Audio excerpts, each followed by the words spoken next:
Hello दोस्तों, नमस्कार। कैसे हैं आप सब लोग? आशा है बेहतरीन होंगे। अपनी तैयारी को निरंतर बढ़िया करने का प्रयास कर रहे होंगे। काफ़ी दिन से क्लास नहीं रही, क्लास हो नहीं पाई है। तो थोड़ा स्वास्थ्य ने साथ नहीं दिया, दूसरा थोड़ा काम की वजह से ऑफिस में काम ज़्यादा रहता है, नहीं टाइम मिल पाता है तो नहीं बना पाते हैं वीडियो। अभी आज आपके लिए बना के लाए हैं। हम लोग ने कहाँ तक पढ़ाई किया था? हम लोग ने लगभग वो क्षेत्र पढ़ लिए थे ना सारे। अब हम लोग को अर्थव्यवस्था के प्रकार पढ़ना है। प्राथमिक सेक्टर, द्वितीयक सेक्टर, तृतीयक सेक्टर पिछले में पढ़ा था पिछली क्लास में। इसमें अर्थव्यवस्था के प्रकार पढ़ेंगे। लोग समझते हैं कि अर्थव्यवस्था खाली 3 प्रकार की होती है: पूंजीवादी अर्थव्यवस्था, समाजवादी अर्थव्यवस्था, मिश्रित अर्थव्यवस्था।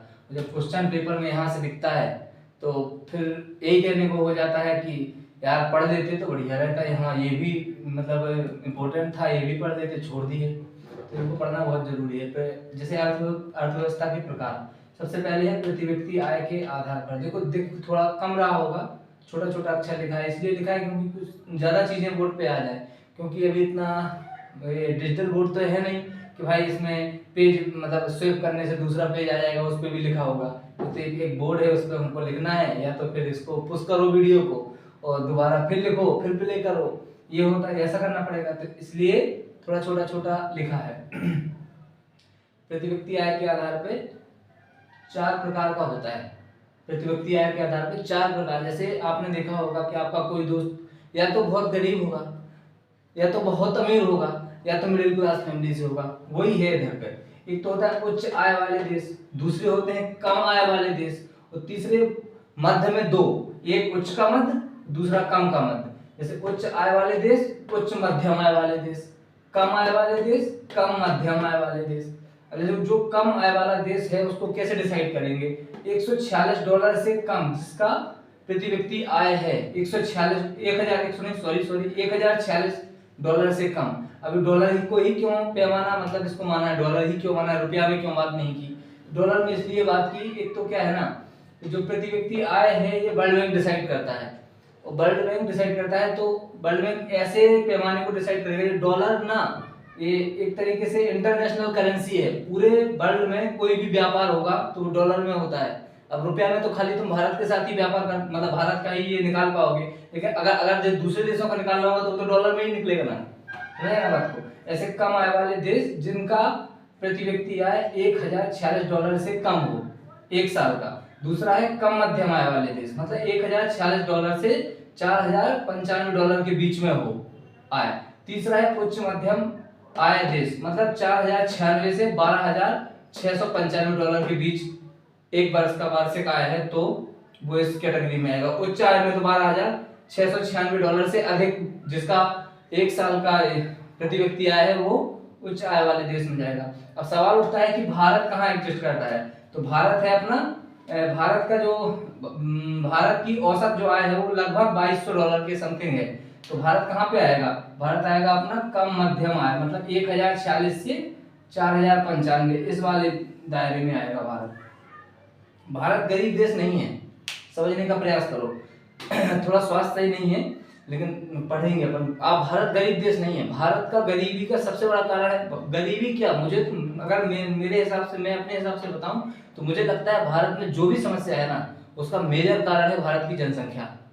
भारत के पास बहुत पैसा है लेकिन समस्या है भारत की जनसंख्या इतनी ज्यादा है, 1 अरब 40 करोड़ में ये है 2200, समझ रहे ना? 1 अरब 40 करोड़ में लगभग 2000, भारत की औसत आय $2000 के आसपास है, समझ रहे ना? अगर भारत का सोचो, भारत का मात्र आबादी 40 करोड़ ही होती है, 1 अरब एक्स्ट्रा है आदमी, मान लो, मुझे ऐसा लगता है।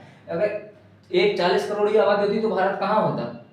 इसलिए भारत गरीब नहीं है, लेकिन भारत की समस्या है मेनली जनसंख्या। किसी भी क्षेत्र में हो, चाहे तुम वो एजुकेशन में देख लो, चाहे तुम वो क्या बोलते तुम्हारा ये जो होता है नौकरी में नहीं, जैसे रोजगार नहीं मिल रहा है, तो रोजगार कहाँ तक, कितनों को रोजगार मिल जाए? कोई ना कोई तो भाई बेरोजगार रहेगा ही रहेगा। इतना भयंकर लोग हैं इंडिया में, बहुत लोग हैं, समझ रहे हैं ना? दूसरा है व्यापार शेष के आधार पे।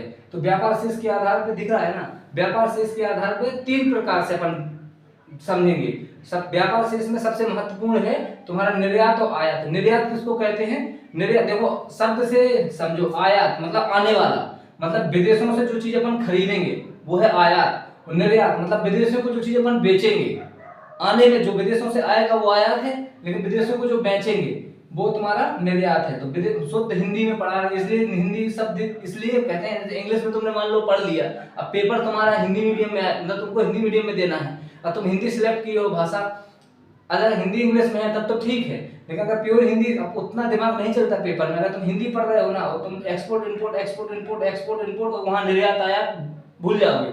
ये सीधा याद रखो, आयात मतलब विदेशों से खरीदना आना, तो वो आयात में जाएगा, निर्यात विदेशों को बेचना है।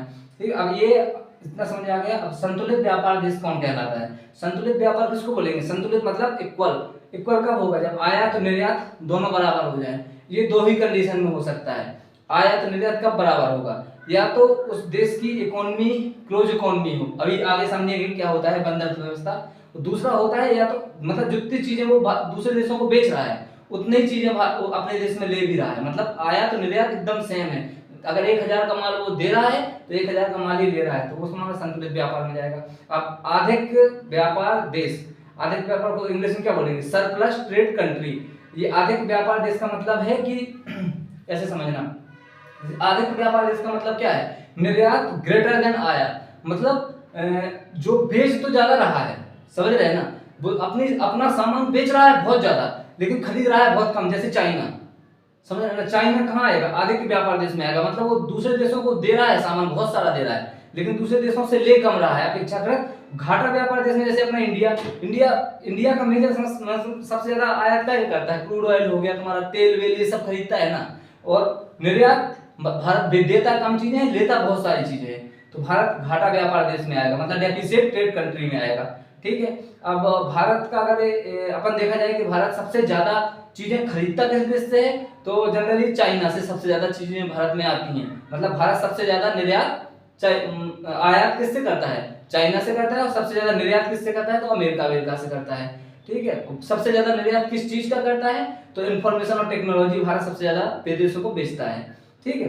अब तीसरा है तुम्हारा व्यापार की अनुमति के आधार पर। तो व्यापार की जो अनुमति है उसके आधार पर दो ही प्रकार की अर्थव्यवस्था होती है, एक होती है खुली अर्थव्यवस्था, दूसरी होती है बंद अर्थव्यवस्था। अब खुली और बंद दो अर्थव्यवस्था को समझने से पहले थोड़ा सा आपको इंडिया को देखना होगा। 1947 से 1990 मतलब आजादी के बाद का भारत, और आजादी के बाद 90 तक का, और 1991 के बाद का भारत, मतलब आजादी से 1990 तक का भारत और 1991 से उसके बाद का भारत, ये दो। उस समय 1991 में वित्त मंत्री डॉक्टर मनमोहन सिंह थे, प्रधानमंत्री थे तुम्हारे नरसिम्हा राव। ठीक है। उस समय क्या हुआ, उस समय क्या था, जब भारत आजाद हुआ था, तो एक थोड़ा सा सुन लो, सुनने से क्या है ना, एक ओवरव्यू बन जाएगा, हम बताते हैं आपको। जब भारत हुआ था आजाद, भारत आजाद होने से अपने यहाँ देखो, एक तो दो कारण थी बंद अर्थव्यवस्था। जब भारत आजाद हुआ 1947 से 1990 तक भारत की बंद इकोनॉमी रही, क्लोज इकोनॉमी, उसके बाद ओपन हुई, अभी समझेंगे बंद इकोनॉमी क्यों रही, इसका कारण क्या था। समझो, ऐसे समझते हैं। एक तो भारत तुरंत के तुरंत तो अभी मतलब फ्री आजाद हुआ था, आजाद होने के बाद दूसरा होता है कि मार्केट में अगर इसे खुली इकोनॉमी कर देता, खुली इकोनॉमी का मतलब है कोई भी आके विदेशी कंपनियां आके इंडिया में आके बिजनेस कर सकती थी, तो उसको डर था कि एक तो विदेशों मतलब जो अंग्रेज जब भारत में पहली बार आए थे तो ईस्ट इंडिया कंपनी के रूप में ही आए थे, व्यापार करने के लिए ही आए थे, लेकिन तुरंत गुलाम मतलब धीरे धीरे गुलाम हो गया था भारत। तो भारत को एक तो ये डर था कि ऐसा ना हो कि विदेशी कंपनियों को आने के लिए बोल दें, अभी भारत इतना सक्षम है नहीं, वो फिर आके इधर हावी हो जाएंगे। और दूसरा था कि कंपटीशन होता मार्केट में। कंपटीशन कौन जीतेगा कंपटीशन? उस समय जापान, अमेरिका, इंग्लैंड ये टेक्नोलॉजी से भरपूर थे, भारत एक उभरता हुआ एकदम ग्रुप उभर रहा था। तो कंपटीशन, यहाँ के दुकानदार जो थे, जो कंपनियां यहाँ की थी, वो विदेशी कंपनी अगर आ जाती तो वो तो इधर की कंपनियों को एकदम खत्म ही कर देती, वो एक तरीके से कंपटीशन में जीत जाते, तो वही चीज हो जाती। इसलिए भारत ने क्लोज्ड इकोनॉमी रखी 1990 तक। मतलब भारत का ये था कि अगर ना तो आयात करेगा ना निर्यात करेगा, अंतरराष्ट्रीय व्यापार भी था, तो उसमें बहुत सारी कंडीशनें थी, इतनी कंडीशनें थी कि कोई आना ही नहीं चाहता था इंडिया में। बहुत सारा उस पर टैक्स, इतना टैक्स लगा देती थी भारत सरकार के, अगर आना भी है तो तुम आके इधर व्यापार करो, लेकिन आधे से ज्यादा पैसा हमको ही देके जाओगे, तो वो चीजें थी, इसलिए क्लोज्ड इकोनॉमी थी। लेकिन 1991 के बाद जब भारत हुआ, मतलब जब भारत में ये मनमोहन सिंह और नरसिम्हा राव, मतलब लिबरलाइजेशन, प्राइवेटाइजेशन, ग्लोबलाइजेशन का जो समय था, उस समय में खुली इकोनॉमी, निर्यात, खुली इकोनॉमी में क्या होता है, आयात और निर्यात, कुछ भी तुम दूसरे देशों को बेच सकते हो, दूसरे देशों से मंगा सकते हो। अंतरराष्ट्रीय व्यापार पर कोई प्रतिबंध नहीं था। तुम कहीं भी जाके कोई भी आके तुम्हारे यहाँ व्यापार कर सकता था, तुम कहीं भी जाके व्यापार कर सकते। विदेशी निवेश की अनुमति, जैसे इस समय तुमने देखा होगा कि कोई अगर सड़क बहुत बड़ा काम इंडिया में हो रहा है तो वर्ल्ड बैंक से भी पैसा ले लिया है, या कहीं से कुछ मतलब कोई अगर धनराशि कोई दे रहा है तो विदेशी निवेश की अनुमति। कोई अगर बाहर का आदमी यहाँ आके पैसा इन्वेस्ट करना चाह रहा है, इंग्लैंड का आदमी या अमेरिका का, या कोई भी कंपनी इधर आके इन्वेस्ट करना चाह रही है तो कर सकती थी, तो विदेशी निवेश की अनुमति थी। बंद अर्थव्यवस्था में जस्ट अपोजिट है। बंद अर्थव्यवस्था में क्या है तुम्हारा, बंद अर्थव्यवस्था में ना तो आयात होगा ना तो निर्यात होगा, अंतरराष्ट्रीय व्यापार पे भी रोक रहेगा और तुम्हारा विदेशी निवेश की अनुमति, कोई विदेशी निवेश नहीं, मतलब ना तो विदेशी निवेश आएगा ना उसको ये लोग आने देंगे। ठीक है, ये हो गया। अब इसके बाद है तुम्हारा विचार के आधार पे। विचार के आधार पे अर्थव्यवस्था 3 प्रकार की होती है। एक तो होता है, 2 प्रकार की थी मेनली, उसको 3 प्रकार से अपन पढ़ेंगे। देखो, एक तो होता है पूंजीवादी अर्थव्यवस्था, दूसरा है तुम्हारा समाजवादी अर्थव्यवस्था, तीसरा है तुम्हारा मिश्रित अर्थव्यवस्था। ऐसे पहले एक बात समझ लो, फिर तुमको लिख के हम बोर्ड पे दिखाई दे रहे हैं। जो पूंजीवादी अर्थव्यवस्था है उसमें मेन है खेल मार्केट का। अब मार्केट का कैसे खेल है, जैसे निजी क्षेत्र का स्वामित्व रहेगा। अब जो कोई निजी क्षेत्र का स्वामित्व रहेगा तो निजी क्षेत्र में क्या होता है, सबसे ज्यादा उसका ये रहेगा मानना, उस अर्थव्यवस्था में सबसे ज्यादा ग्राहक की संतुष्टि पे ध्यान दिया जाएगा।